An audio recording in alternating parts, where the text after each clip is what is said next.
So one of the things Jung did was he deeply studied the substructures of thought. So for Jung, we talked about Piaget a bit, and we said, for Piaget, you kind of built your brain from your body upward. Brilliant idea, it's so smart. But Jung has a lot of Piaget in him. It's more implicit. But for Jung, not only was the substructures of your thought biological, and so therefore based in your body, but your body was also cultural and historical. So partly because you're an evolved creature, and so God only knows what's in there. 3.5 billion years worth of weirdness that you can draw on, or that can move you where it wants to move you. But also, you're being shaped by cultural dynamics all the time. And human beings in particular, we're just watching each other like mad all the time to see what we're up to, what people think of us, how we should be behaving, are we being boring, are people attracted to us? It's like we're social right to the core. And that's another way that you can understand an archetype. Is part of the archetype is that we are social to the core. So we're interested in other people, and more if you're extroverted, and less if you're introverted, but it doesn't matter.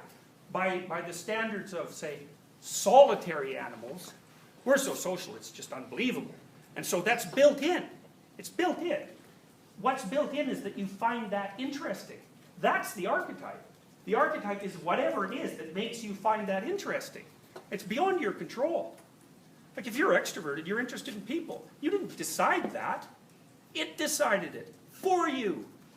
The question is, what is it? Well, it's your brain, your limbic system, whatever the hell that means. We don't know what that means. We have no idea how your brain produces consciousness. I'm dead serious. We haven't got a clue. And what that indicates to me, since we've been hacking away at it for, say, 400 years, is that the way we think about consciousness is wrong. Because we're not getting anywhere. We've got a long ways with lots of things. We're not getting anywhere with consciousness. Okay, so back to the archetype. Because I can tell you how these things arise to some degree. So you're interested in other people, say.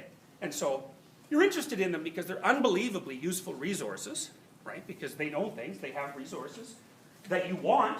Plus you want even subtle things from them. You want their attention, you want to play with them, there's all sorts of things that you need and want from other people. So these social interactions are incredibly valuable and informative. But the information is interesting because part of what every single person is constantly broadcasting to every other person is how to behave. So now, if you meet someone and let's say you find them interesting, well, I can tell you that the more ideal they are, assuming you're not too warped, the more ideal they are, the more you're going to be interested in them. Because that actually is what defines ideal. As you become ideal, you could say that is also the same as becoming high status. As you become ideal, then you're interesting to people. So that's interesting, because what that means is that you can read off people's interest to find out when you're deviating from the ideal. And they don't even know what the ideal is. The ideal is that to which their attention is inexorably drawn. And they're always telling you when you fall short of the ideal. Always. It's being broadcast at you all the time. And then your imagination back there is to try and figure out, just what is this ideal? Because your imagination is watching you in a Piagetian sense, noticing what you do, and then trying to figure out what that is. So you'll have fantasies about the ideal. That often happens in a romantic relationship, especially at the beginning of it. Because you project your idealization onto the person that you're romantically attracted to. That's the projection of an archetype. So Jung would say, the woman will project an animus onto the man. The animus is her conceptualization of what the ideal man is. It's unconscious because it's rooted in fantasy. And the man will be in concordance with that projection in some areas. Those are the areas where she likes him, by the way. And will be discordant in other areas. And that's the areas where she constantly disappoints him as the relationship develops. So the projection is there in part to help the person understand who it is that they're dealing with, because when you meet someone, you have to assume something about them. It's the same as projection. You have to assume something about them, and if you find them fascinating, which is what happens if you fall in love, maybe it's because they smell good or they're symmetrical or something, you immediately assume that, well, those things really matter. You immediately assume that they embody the ideal. It's an oversimplification. but the oversimplification has a basis. And the basis is, if it's interesting to me, it must be close to the ideal. Well, yeah, except the person that you're going out with, attracted to, is warped and bent and flawed and twisted in, 300 ways, and you'll find that out soon enough, just as they will about you. And that often just blows the relationship into bits, because the person will say, well, she wasn't who I thought she was. It's like, well, whoever said she was who you thought she was? It's like, where did you get the misapprehension that she was going to be who you thought she was? God, what do you know?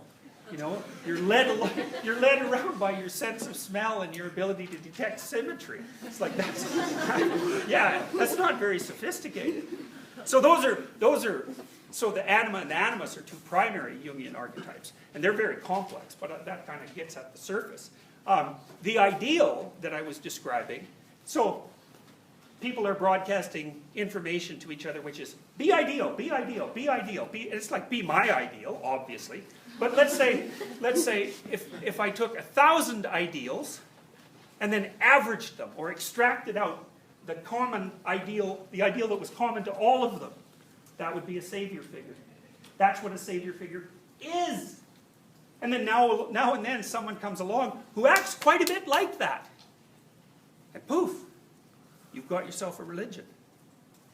So do not be thinking that these images that people fall around, like what, bloodhounds on a trail. Do not be thinking that those things are like conscious cognitive constructs. Like conscious cognitive constructs, like Marxism.